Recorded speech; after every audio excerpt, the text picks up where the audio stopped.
CM योगी ने आज Japan में बुलेट की सवारी की है और इस मैग्लेव ट्रेन की कुल स्पीड जो है 500 किलोमीटर प्रति घंटे से ज्यादा है। रफ्तार पर सवार सीएम योगी ने बुलेट ट्रेन का आनंद लिया। जापान की बुलेट ट्रेन अंदर से कैसी होती है, कभी सोचा है? एकदम प्रॉपर देखिए, यहाँ पर 6 नंबर लिखा हुआ है तो उसके सामने ही रुकेगी यहाँ पे। चलो भाई साहब, हमारा है सीट नंबर 17B। चाइना हो सकता है। हाँ। चाइना हो सकता है। चाइना हो सकता है। कोरिया। कोरिया। कोरिया। ऑप्शन दे ऑप्शन दे ना फिर बताइए। ये Japan, Singapore, India. Japan. Kilometre प्रति घंटे की रफ्तार, चंद मिनटों में सैकड़ों किलोमीटर का सफर। ये है जापान की मैग्लेव ट्रेन। इनकी सेम टिकट पे अगली ट्रेन के अनरिजर्व कोच में बैठ सकते हो। This is what the coach looks like. Her seat पे फोल्ड। लेकिन ये इंडिया है। आई हेट इंडिया हमसे बहुत ऊपर चले गया हुआ है। इस वजह से नहीं उन्हें अप्रिशिएट करना चाहिए। उनकी जो है ना कॉम ने 1000 येन की, फिर उसके बाद हमको चेंज करना है हाकोदाते से सपोरो। ये है भाई 16000 येन की, मतलब दोनों मिली है 28,000 येन की। भाई साहब इंडियन करेंसी में तकरीबन बनते हैं 17,000 रुपये। मुस्कुराया, 500 से ज्यादा की स्पीड का लुत्फ भी उठाया।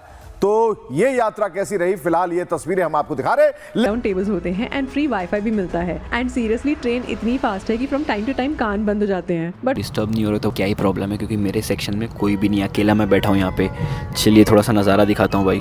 तो भाई साहब ऐसा कुछ नज़ारा तो भविष्य के ट्रांसपोर्ट का सबसे शानदार उदाहरण है। आधुनिक जरूरतों के मुताबिक तैयार किए गए मैग्लेव ट्रेन की रफ्तार बुलेट ट्रेन से दोगुनी है। इसकी स्पीड जब होती है तो लिटरली आप ऐसा फील करोगे कि आप थोड़ा ऊपर नीचे हो रहे हो, मतलब ऐसा लग रहा है कि हवा में जा रहे हो। मस्त जर्नी होती। नमस्कार दोस्तों, हमारे देश में बुलेट ट्रेन की काफ़ी बातें होती हैं और योगी जी भी जापान जब गए थे तो वो बुलेट ट्रेन में बैठे थे। अब कहा जा रहा है कि यूपी में भी बहुत जल्दी बुलेट ट्रेन का प्रोजेक्ट आने वाला है। दिल्ली नोएडा या फिर दिल्ली लखनऊ के बीच में बुलेट ट्रेन चला करेगी, क्योंकि जिस तरह से डेवलप हो रहा है, पूरा इकोनॉमिकल कॉरिडोर बन रहा है, उसमें ये काम भी ज़रूर होगा। लेकिन एक चीज़ और आपने ध्यान दिया होगा, वो था येन और डॉलर के प्राइसिंग।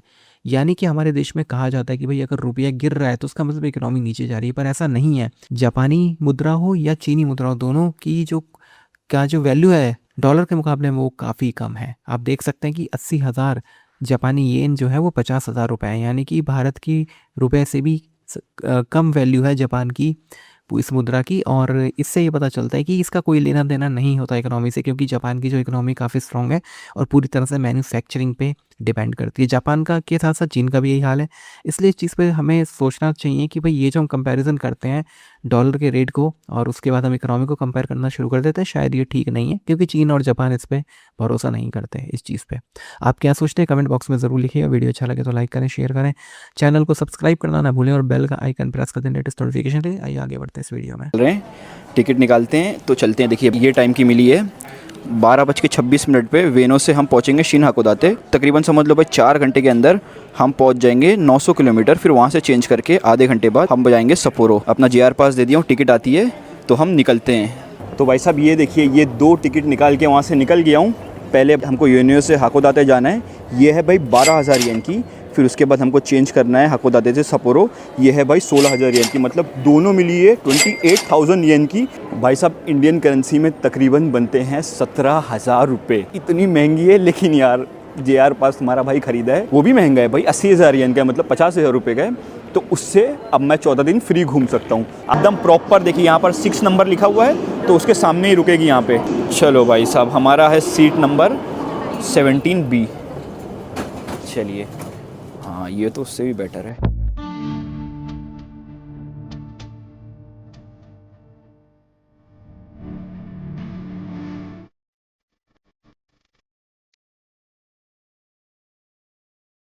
नाम है मोरियाका और हम टोक्यो से 550 किलोमीटर, तकरीबन 560 किलोमीटर आ गए हैं और हमको सिर्फ 2 घंटा लगा है। 560 किलोमीटर 2 घंटे में हम पहुंच गए हैं। और बीच में 2 स्टॉप और आए थे और इस स्टॉप पे भाई हमारे जो पड़ोसी वाले भाई थे वो उतर गए। अब होप 1-2 स्टॉप कोई ना आए ताकि आप लोगों को व्यू दिखा दूँ।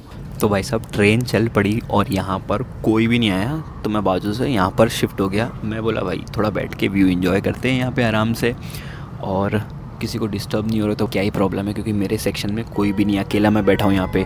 चलिए थोड़ा सा नज़ारा दिखाता हूँ भाई। तो भाई साहब ऐसा कुछ नज़ारा बाहर का आ रहा है और आप देखिए यहाँ पर एक भी लंबी बिल्डिंग नहीं है यार, सारे छोटे छोटे ट्रेडिशनल घर हैं। ये लोग ना भाई ज़बरदस्ती लंबी लंबी बिल्डिंगें नहीं बनाते हैं, छोटी छोटे ट्रेडिशनल घर ही रखते हैं। कितना मस्त लग रहा है यार।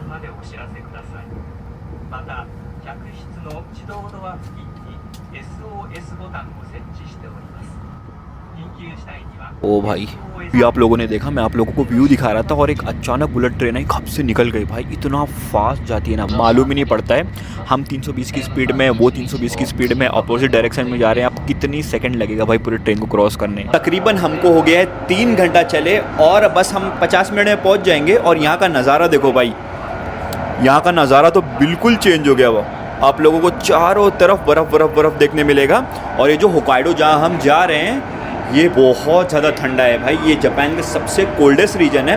और जहाँ हम जा रहे हैं सपोरो जो कैपिटल है, उसको बोलते हैं दुनिया की दूसरी सबसे स्नोविएस्ट सिटी। वहाँ पर इतना ज़्यादा बर्फ़ गिरता है ना भाई, जिसकी कोई हद नहीं। और यार यहाँ पर खड़े रहो ना जब बीच में, देखिए ये सब वॉशरूम वाला एरिया है। यहाँ पर आप लोगों को वॉशरूम देखने मिलेगा। मुझे वॉशरूम यूज़ भी करना है, मैं आपको दिखाता हूँ। जब आप यहाँ पर खड़े रहोगे ना तो 320 की स्पीड जब होती है तो लिटरली आप ऐसा फील करोगे कि आप थोड़ा ऊपर नीचे हो रहे हो, ऊपर नीचे हो रहे हो। मतलब ऐसा लग रहा है कि हवा में जा रहे हो। मस्त जर्नी होती है यार, क्या टेक्नोलॉजी है। और बाहर का नज़ारा भी आप देख सकते हो, बड़ा सही हुआ है यार। पूरा बर्फ़ बर्फ़ बर्फ़ आप लोगों को देखने मिलेगा। चलिए मैं आप लोगों को ना वॉशरूम दिखाता हूँ यहाँ के। ऑक्यूपाइड है भाई, जब ये खाली होगा मैं आपको दिखाता हूँ। तो भाई जब तक वॉशरूम खाली होता है, मैं आप लोगों को ये ट्रेन के बारे में एक इतना यूनिक फैक्ट बताता हूँ। पिछली बार जब मैं ट्रैवल किया था तो आप लोगों को बताना मैं भूल गया था। तो यार इसकी नोक मैं तो आप लोगों को दिखा चुका हूँ। 50 फीट लंबी है, दुनिया की सबसे लंबी नोक वाली ट्रेन इसको बोलते हैं और बहुत खूबसूरत लगती है। तो भाई उसकी वजह क्या है? तो यार जब 1990s में ये ट्रेन बहुत ज़्यादा उरूज में चल रही थी, बहुत ज़्यादा चल रही थी, तो जब ये टनल में एंटर होती थी ना, तो टनल के अंदर भाई बहुत ज़्यादा हवा रहती है। तो इतनी फोर्स से एंटर होती है, जब उस तरफ से निकलती है तो एयर प्रेशर की वजह से इतनी ज़्यादा लाउड आवाज़ होती है। तो आसपास टनल के जो लोग रहते थे ना भाई, उनको इतना ज़्यादा डिस्टर्बेंस होता था इसकी वजह से। तो फिर भाई ये बुलेट ट्रेन के जो सारे इंजीनियर हैं वो बैठे कि अब करें तो करें क्या, ये आवाज़ को कैसे कम करें। तो जो इंजीनियर थे, सारी जो टीम थी, उसमें से ना एक जो इंजीनियर था वो भाई बर्ड वॉचर था। मतलब वो अपने फ्री टाइम में जाके वो बर्ड्स को देखता था, मतलब चिड़ियों को देखता था, चिड़िया को नोटिस करता था।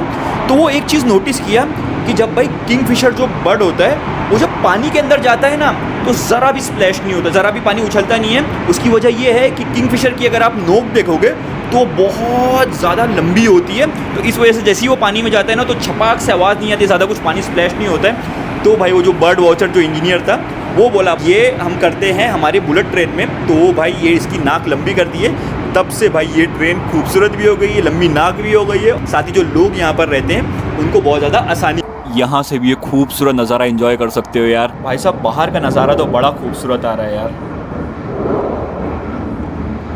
कितनी सही फैसिलिटी यहाँ पर आप लोगों को मिल जाएगी। और भाई साहब काफ़ी बड़ा और काफ़ी ज़्यादा स्पेशियस है। मतलब अगर कोई माँ है, बच्चा है, उसको डायपर चेंज करना है या फिर कुछ काम है XYZ कुछ भी, तो आप यहाँ पर आराम से बैठ सकते हैं। चलिए भाई इसको बंद कर देते हैं, हमको तो कोई यूज़ नहीं होगा। वॉशरूम और ये मल्टीपर्पज़ रूम के साथ आप लोगों को यहाँ पर बड़ा सा, देखिए यहाँ पर सिंक लगी हुई है, इतना बड़ा सा मिरर। आपको तैयार होना है, आराम से तैयार हो सकते हो। यहाँ पर भी देखिए भाई कुछ तो है, बहुत सारी फैसिलिटी है भाई, बहुत मतलब नेक्स्ट लेवल फैसिलिटी है। महंगा है, पैसा ले रहे हैं, लेकिन जो चीज़ें मिलती है ना भाई, और साथ ही साथ नज़ारा भी इतना खूबसूरत सा आपको देखने मिलेगा। बर्फ़ बर्फ़ बर्फ़ बर्फ़ पूरा। और बस कुछ टाइम में हम एंटर होने वाले हैं पानी के नीचे। पानी के नीचे से जाएगी भाई, इसका नाम तो आपको मालूम है, अंडर वाटर बुलेट ट्रेन।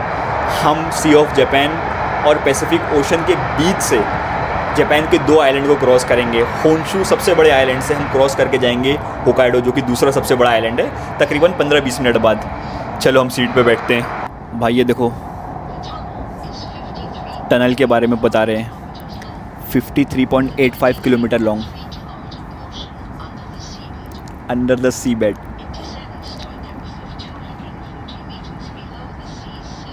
सुन रहे हो भाई, 240 फीट ज़मीन के नीचे से चलेंगे। सी लेवल जो होता है ना, समुंदर के भी नीचे से जाएंगे। तो आप लोगों को मैं पहले बताया था, ये अनाउंस किए हैं अभी कि बस हम कुछ टाइम में साइकिन टनल में एंटर करने वाले हैं। ये मेरा दूसरी बार है